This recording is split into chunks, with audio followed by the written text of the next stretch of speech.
നിങ്ങളുടെ ഇഷ്ട പരമ്പരകൾ എക്സ്ക്ലൂസീവായി സൺ നെക്സ്റ്റ് ആപ്പിലൂടെ തികച്ചും ഫ്രീ ആയി ഇപ്പോഴേ ആപ്പ് ഡൗൺലോഡ് ചെയ്യൂ. മഞ്ജുവിന്റെ സെലക്ഷൻ എന്തായാലും കൊള്ളാം. അതെ, നിങ്ങൾ തമ്മിൽ നല്ല ചേർച്ചയാ. നിങ്ങൾ ശരിക്കും അന്വേഷിച്ചിട്ടാണോ ഈ കല്യാണം ഉറപ്പിച്ചത്? അതെ, എന്താ അങ്ങനെ ചോദിച്ചേ? അല്ല, അത് ഫ്രാൻസിസ് തന്നോട് ആ പശു കാണാതെ പോയ കേസ് അന്വേഷിക്കാൻ പറഞ്ഞിട്ട് ചെയ്തോ? അത് നാളെ ചെയ്യാൻ സാറേ. എന്ന് താൻ തീരുമാനിച്ച മതിയോ? ഇപ്പൊ തന്നെ കരുണാകരന്റെ വീട്ടിൽ പോയി ആ കേസ് അന്വേഷണം തുടങ്ങി. സാറേ, അത് സമയം കളയാതെ പോ ഫ്രാൻസിസ്. സാർ വട്ടണം. എല്ലാ സ്റ്റേഷനിലും കാണും പോലീസുകാരുടെ പേര് കളയിക്കാൻ ഇതുപോലെ നിങ്ങൾക്ക് എന്തെങ്കിലും സംസാരിക്കാനുണ്ടാവും, ഞങ്ങൾ മാറിത്തരാം. അയ്യോ സാറേ, വേണ്ട, ഞങ്ങള് പുറത്തുനിന്ന് സംസാരിച്ചോളാം. ആയിക്കോട്ടെ ആയിക്കോട്ടെ. വരൂ മഞ്ജു. ചെല്ലു മഞ്ജു.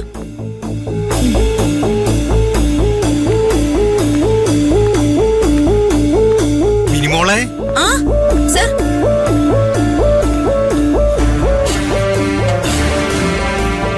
അവരെ കാണാൻ വന്നതാണെന്ന് ഞാൻ വെറുതെ പറഞ്ഞതാ.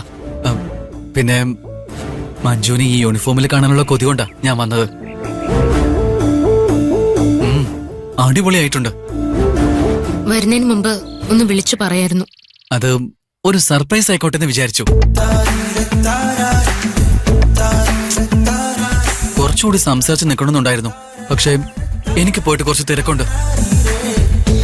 പോട്ടെ. സമയത്തിന്റെ ഒരു കാര്യം.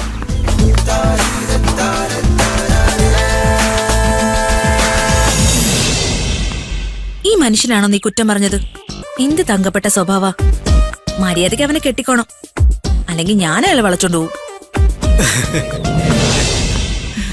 നല്ല പയ്യനാണ് മോളെ. എന്തൊരു അച്ചടക്കം, എന്തൊരു വിനയം. ഞാനിവനെ കുറിച്ച് ആ ഏരിയ മുഴുവൻ അന്വേഷിക്കണമെന്ന് വിചാരിച്ചതാ. ഇനിയിപ്പോ അതിന്റെ ആവശ്യമില്ല. ചെക്കൻ മിടുക്കനാ. സാറ് പറഞ്ഞത് കേട്ടില്ലേ? ഇങ്ങനെ ഒരുത്തരെ കിട്ടിയത് നിന്റെ ഭാഗ്യ. അത് തിരിച്ചറിഞ്ഞ് നീ അവനെ കെട്ടി സുഖമായിട്ട് ജീവിക്കാൻ നോക്ക്.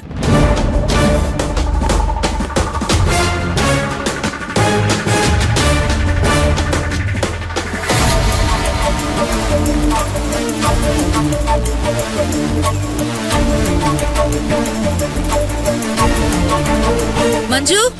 ആ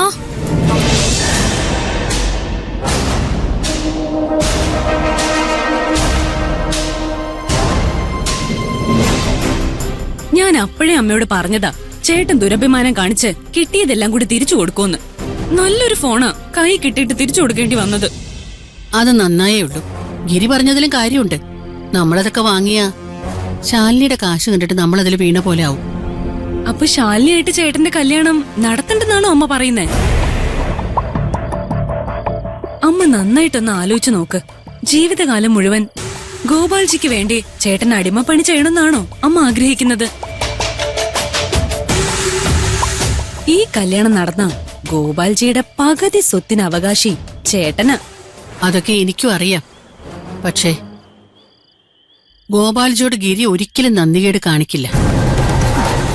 നന്ദിയും പിടിച്ചോണ്ടിരുന്നിട്ട് ഒരു കാര്യവുമില്ല. ഇക്കാലത്ത് മുന്നേറണമെങ്കിലേ ബുദ്ധി ഉപയോഗിക്കണം. അത് നിന്നേക്കാൾ കൂടുതൽ എനിക്കുണ്ട്. എടീ, ഗോപാൽജിയെ വെറുപ്പിച്ച് ശാലിനി അവൻ കല്യാണം കഴിച്ചിട്ട് വല്ല കാര്യമുണ്ടോ? ദേഷ്യത്തിൽ അയാള് ശാലിനിയെ വീടിന് പുറത്താക്കിയാൽ അയാൾക്കൊരു മകനും കൂടി ഉണ്ട്.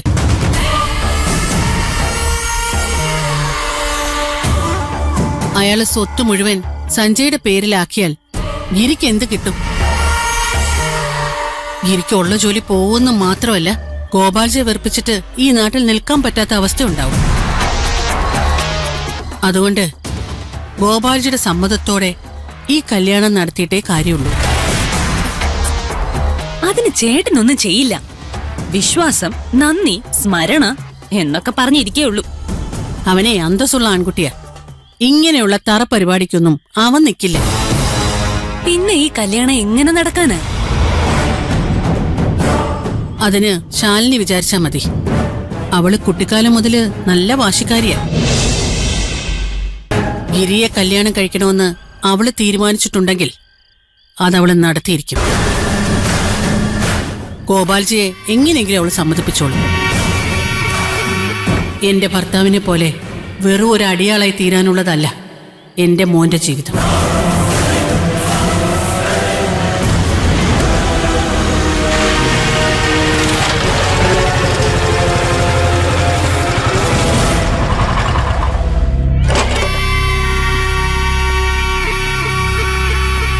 ആ അമ്മേ, എന്താ മുകുന്ദ ഈ സമയത്ത്? ഗിരി വരാൻ വൈകുമെന്ന് പറഞ്ഞു. അവനെ ഒരു അക്കൗണ്ട് ബുക്ക് വെച്ചിട്ടുണ്ട്, അതൊന്ന് വേണമെന്ന് പറഞ്ഞു. അവന്റെ അലമാരെ കാണും. നീ ഇവിടെ നിൽക്ക്, ഞാൻ എടുത്തിട്ട് വരാം. ആ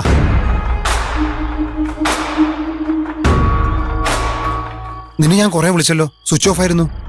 ഞാൻ സിമ്മൂരി വെച്ചു. എന്റെ ഫോണിന്റെ സ്ക്രീൻ പൊട്ടിയെന്ന് നിന്നോട് ഞാൻ പറഞ്ഞല്ലേ. അതും കൊണ്ട് എങ്ങനെ നടക്കുമെന്ന് വിചാരിച്ചിരിക്കുമ്പോഴാ ദൈവം അയച്ചതുപോലെ ശാലിനി പുതിയൊരു ഫോണ് ഗിഫ്റ്റ് തന്നത്. അതുപയോഗിച്ച് കൊതി തീരുന്നതിന് മുമ്പ് ഗിരിയേട്ടൻ അത് വാങ്ങിച്ച് തിരിച്ചു കൊണ്ടുപോയി കൊടുത്തു. ആ ഗിരി അങ്ങനെ ചെയ്തിട്ടുണ്ടെങ്കിലേ അതിനെന്തെങ്കിലും ഒരു കാരണം ഉണ്ടാവും. ദുരഭിമാനം അല്ലാതെന്താ. ഞാൻ വീണ്ടും ആ പഴയ ഫോൺ ഉപയോഗിക്കണം. ഞാൻ ഇനി സിം ഇടുന്നില്ല. അല്ല, അപ്പൊ പിന്നെ നമ്മളെങ്ങനെ സംസാരിക്കും? സംസാരിക്കണ്ട. എന്റെ ആവശ്യങ്ങളൊന്നും അന്വേഷിക്കാത്ത ഒരാളുമായിട്ട് ഞാൻ എന്തിനാ സംസാരിക്കുന്നേ? ഞാൻ എന്ത് ചെയ്യാനാ മോളെ? അത് എനിക്ക് ശാലിനി തന്ന അതേ ഫോൺ വാങ്ങി തരണം. അതിനിപ്പോ എത്രയാവും? അധികമൊന്നുമില്ല, ഒരു 85,000. എന്തോന്ന്? 85,000 രൂപ? എന്താ നീയും എന്റെ ചേട്ടനെ പോലെ ഓരോ ന്യായങ്ങൾ പറഞ്ഞ് ഒഴിഞ്ഞു മാറാൻ ശ്രമിക്കുവാണോ? ഞാൻ എങ്ങനെങ്കിലും കാശ് ഒപ്പിക്കാൻ നോക്കാം. അതൊരു ആ ഫോണിലെ സിം ഇട്.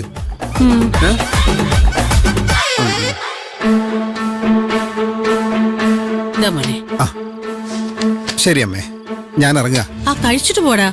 ഏയ് വേണ്ട, ഗിരിക്ക് ഇത് കൊടുത്തിട്ട് വേണം വീട്ടിലേക്ക് പോവാൻ. അമ്മയോട് ഒറ്റക്കാണേ. ശരി, ശരി. അമ്മയോട് എന്റെ അന്വേഷണം പറ. ആ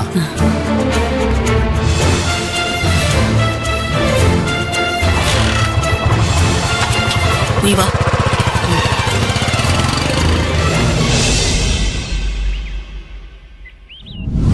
സാറേ, ഇയാൾ ഒരു കാരണവുമില്ലാതെ എന്റെ ചെകിടത്തടിച്ചു. ഇയാൾക്കെതിരെ വധശ്രമത്തിന് കേസെടുക്കണം. വധശ്രമോ? സാറേ, ഞാൻ ഇയാളെ തൊട്ടിട്ട് കൂടിയില്ല. ഇയാൾ മണൽ വാരിയതിന് ഞാൻ കോടതിയിൽ ഒരു കേസ് കൊടുത്തിട്ടുണ്ടായിരുന്നു. അതിന്റെ വിധി ഇയാൾക്കെതിരാവെന്ന് മനസ്സിലായപ്പോഴാണ് ഇയാൾ ഈ നമ്പറുമായിട്ട് ഇറങ്ങിയത്. ഗോവിന്ദ, നിങ്ങൾ തമ്മിലുള്ള പ്രശ്നമൊക്കെ പറഞ്ഞു നിർത്താ പോരെ? എന്തിനാടോ വെറുതെ കള്ളക്കേസും കൊണ്ട് നടക്കണേ? കള്ളക്കേസോ? സാർ ഇത് കണ്ടില്ലേ? ഇവൻ അടിച്ചതിന്റെ പാടാ നോക്ക്.